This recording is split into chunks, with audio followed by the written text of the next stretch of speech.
Hello. Well, that was a weird hello. Um, how are you? Today I wanted to read from a novel that I rambled about yesterday. It is a novel that I wrote called You, Me, and Reality. And in yesterday's video, I talked about like what inspired me to write the character. Her name is Luann Smith, um, and the inspiration was me because I'm self-centered. No, I'm just kidding. Not terribly self-centered, maybe a little much, but not terribly.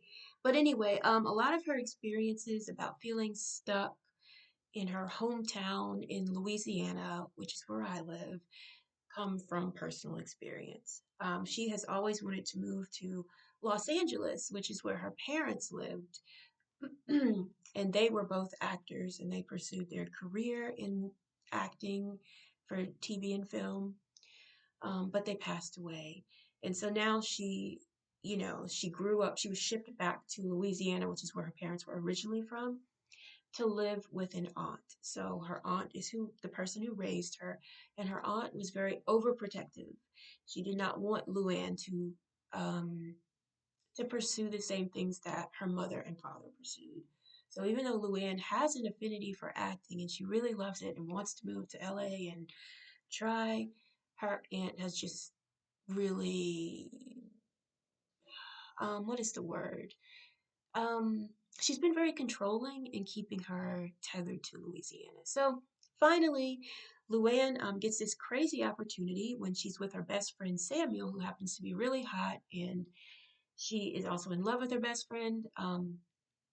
But anyway, when they happen to be together, they run into, or just by chance, they meet this producer from LA who's there for her wedding, who's visiting Louisiana for her wedding.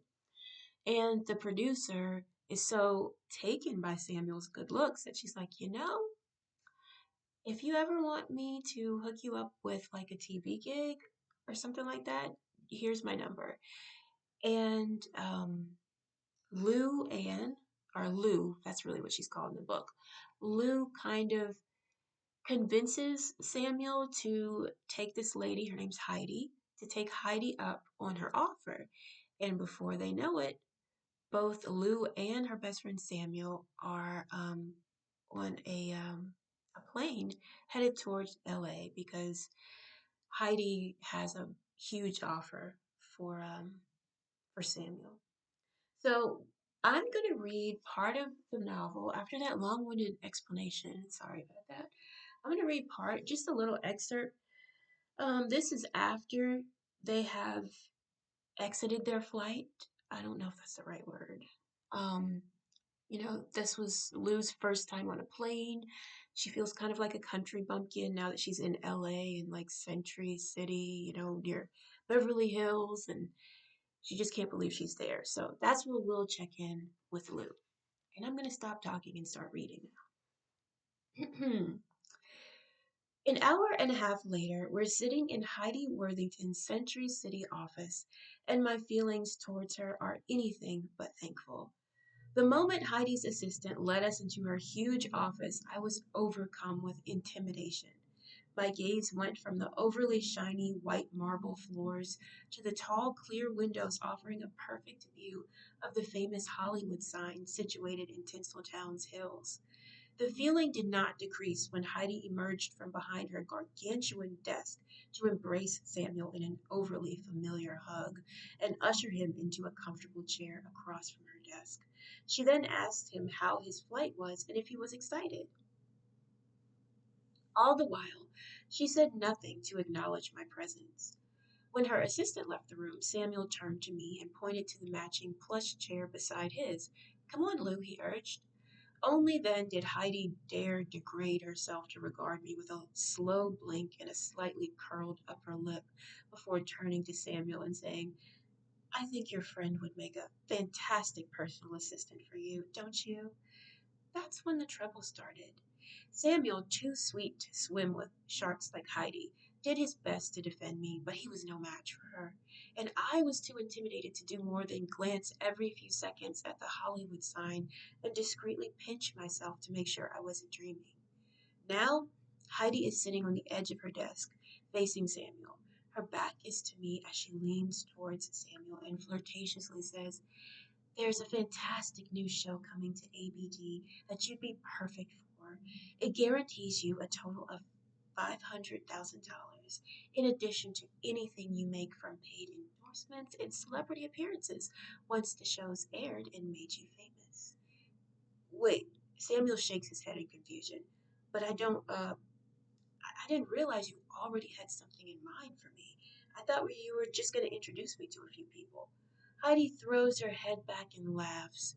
Her long blonde locks cascade down her back in pure perfection. I hate her. Shifting in my seat, I glance at Samuel, and he's frowning as she leans towards him, a clever way to try and get him to look at her cleavage, which he surprisingly isn't falling for, and says, "Babe, I'm like Yoda in that I don't try, I do." I glare at her in quiet repulsion.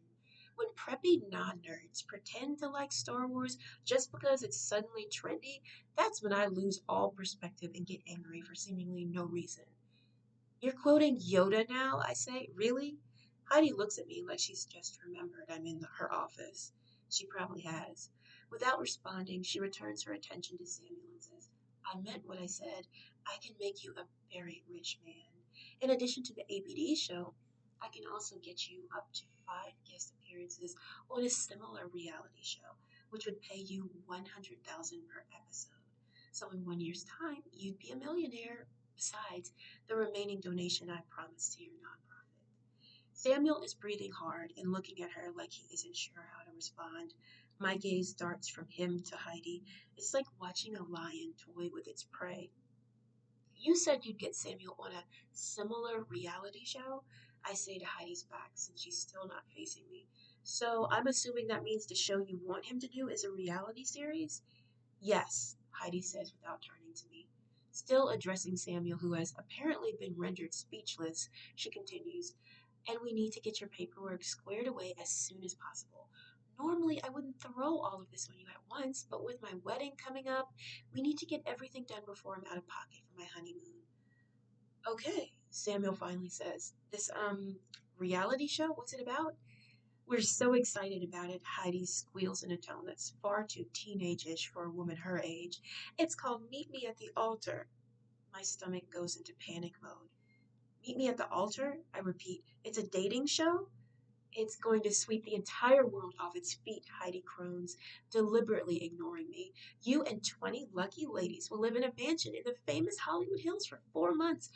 All of you will get to know each other, and by the end of those 4 months, you will have fallen in love with a woman whom you either choose to propose to or choose to give your $500,000 to." "Wait, what?" Samuel and I both say at the same time. Heidi laughs. "Yes, that's the catch. This is a very transparent reality show. The audience and the contestants know how much money you'll be making, and they'll also know that the contestants don't get paid at all. So it'll be up to you to figure out which one of these women are there to really get to know you and which ones are simply after your prize money. And audiences will be waiting breathlessly to find out if you decide to give the woman of your choice a promise of everlasting love or a promise of cash." Samuel and I look at each other. "This is the opportunity of a lifetime, Sam," Heidi says in her annoyingly squeaky tone. "You'll become a millionaire, find the love of your life, and you'll be all set to help dozens of kids like Sarah." At the mention of Sarah, Samuel frowns and lowers his gaze to the floor with a slow nod. "This is a once in a lifetime offer," Heidi says. "You don't want to pass up an opportunity like this." Samuel looks at me and asks, "What do you think?" I shrug and shake my head. The truth is, I don't even know what to think. This is literally insane. "It's a lot of money," I say, "but a lot of sacrifice, too. I mean, you'd be dating 20 women in front of the entire country." "Actually, the entire world," Heidi cuts in. "It'll be the biggest reality show of the season, meaning our international distributors will air the show in Europe, Australia, and some Asian countries. So he would become an international celebrity, which means more opportunities for our big, handsome guy to make guest appearances and collect even more money for the little darlings at his nonprofit." Samuel sighs and runs a hand through his curly dark locks as he glances at the window. Were these normal circumstances, Heidi says, I wouldn't pressure you to decide so quickly. But if you turn me down today, I will literally send you right back home to Louisiana. Call my second choice and get him to sign the paperwork within the hour. Because, babe, as much as I adore you, I have a wedding to get ready for. Who's your second choice? Samuel asks. Brad Deluge. Heidi crosses her arms and smirks as she says the famous football player's name. He's worth 18 million and was number 3 in this year's most beautiful list from People magazine. Samuel frowns. This doesn't make any sense. Heidi, with all due respect, I barely make 25K a year and I'm not famous. So why do you think anyone in America would care about me and these women? Heidi laughs and gestures to Samuel as she says, have you looked in a mirror lately, handsome? With this, she turns to me and asks, does your friend not realize what he looks like? My cheeks go warm. He's very humble. Well, that face, Heidi says, pointing to Samuel, and that body are anything but humble. Honey, you were made for television. This is your shot. You'll never have to worry about money again, and neither will the people you care about. Samuel glances at me, and I smile. This is a big opportunity, I say encouragingly, but I'll have your back whatever you decide. Samuel looks into my eyes, and I watch something begin to change in his. It's as if he suddenly realized something. He sits up straighter and turns to Heidi. The only way I'll agree to this is if Lou is on the show too. That's not. I start. Heidi cuts me off with a wave of her hand. No, no, Sam. Lou is an actress, not a reality star. This show isn't for her. Besides, would it be fair if we added someone from your past to a group of contestants you've never met before? That wouldn't put the women on equal footing in getting to know you. Lou would have an unfair advantage. But that would only add to the drama, Samuel says, his tone low and confident. Just tell the audience, let them in on it too. After all, isn't that what this show is all about? Transparency? See what happens when you throw in my childhood best friend. I shake my head and laugh. Samuel, I will probably never side with Heidi about anything else, like ever, but it's not going to happen. There's no way ABD would want me on their biggest reality show of the season. It's unrealistic. Samuel pulls a face, scowling as he looks me up and down and says, Lou, I'm going to be in it and I'm nobody from nowhere, so why can't you? What's the difference? I laugh again and run a hand over my face as I say, oh my God, okay. Have you watched a reality dating show? Samuel shrugs. No, but I've seen commercials. Right, I nod. So you've seen the kind of contestants on those shows. They all look the same. They're all beautiful and either white or light skinned and from rich families. They're the exact opposite of me, an overweight black woman who's a food service worker from one of the poorest neighborhoods in one of the poorest states in the nation. Samuel's face falls and he gives me a weird, unreadable look. He starts to say something when Heidi cuts him off. Actually, maybe your friend is exactly what our new series needs. What? I say, turning to Heidi so quickly I nearly give myself whiplash. She slides off her desk and stands. As she gazes at me with an appraising eye, I shrink back in my seat. Heidi looks me up and down while she says, something's missing in those other shows. Reality. And your friend here, she's realistic. Turning away from me, Heidi points to Samuel with a huge grin and says, Sam, I like your idea. We'll take her on. This will be the only thing anyone's talking about once it airs. Samuel nods, grinning. I knew it. Still in shock, I look from Heidi to Samuel and become some sort of parrot that can only say, what? Ignoring me, Heidi gently places one of her elegant hands on Samuel's arm and speaks in a lowered tone that I think is supposed to sound seductive. You're incredibly savvy. Are you sure you've never worked in television? But I don't think this is a good idea, I say, finally coming out of parrot mode and standing. I'm not interested in being on a reality show. It's as if I haven't said a word. Heidi pulls Samuel to his feet and hugs him as she says, I'll get my assistant to bring in your contract, and we'll have your friend's paperwork drawn up by this evening. Releasing Samuel from her attack of a hug, Heidi picks up her phone and calls her assistant.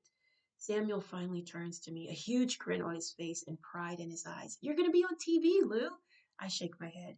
But this isn't what I wanted. I don't want it. Great, Heidi says as her office door opens and her assistant walks in with a pile of paperwork that weighs nearly as much as she does. Here's your contract now, Sam. While the two of them sort out the hefty stack of papers on her desk, Samuel walks over to me and quietly says, I know this is all strange and intrusive, but think about it, Lou. None of these women are going to be real. They'll just be a bunch of wannabe actresses who pretend to like me. So in the end, I'll just pick you and give you the money. We stare at each other. Samuel feeling incredibly proud of himself for sorting this all out, and me realizing how much he doesn't understand his effect on women. Out of 20 wannabe actresses, at least one of them is going to legitimately fall in love with him. That means I'm going to have to watch their relationship unfold until the very end when he chooses her over me. I've always known it would happen someday. I've been bracing myself for it since the moment I realized I had feelings for Samuel. But I had no idea the entire world would witness it with me, nor did I realize they'd also witness my reaction to it all. Everyone who watches this stupid show is going to see what I've been trying to hide. That is, unless I'm a really good actor. Samuel is beginning to frown as he says, I'm not going to do this unless you're with me, Lou. Please. His green eyes bore into mine, and as he takes one of my hands in his, I hear myself say, okay. And just like that, my fate is sealed. Samuel Craddock is going to break my heart, and the whole world is going to watch. Unless I learn to be okay with the entire world knowing my secret, I'd better be a damn good actress. Okay, so that's the end of chapter 2 in that book. Um, it has a lot of plot twists. So if you like a book that has like a lot of unexpected twists and turns, you might enjoy it. I did not have an editor for this book. I really should not say all this, but it's just being honest. I did not have an editor for this book. So there are like a few typos in it, which is embarrassing, but not a lot. I mean, there's maybe like, actually, it probably is a lot, maybe like 5 typos in it. And I think I can fix them because I did just get some new formatting software. So I should be able to fix them on my new software, but I just have to like actually take the time to do it. So if you're interested in that book that I just completely said a lot of negative things about, it is available on Amazon, and you can also find out more about it on my website, which is authorpaulaljones.com. Thank you for watching this if you took the time to watch it. I hope you have a great day.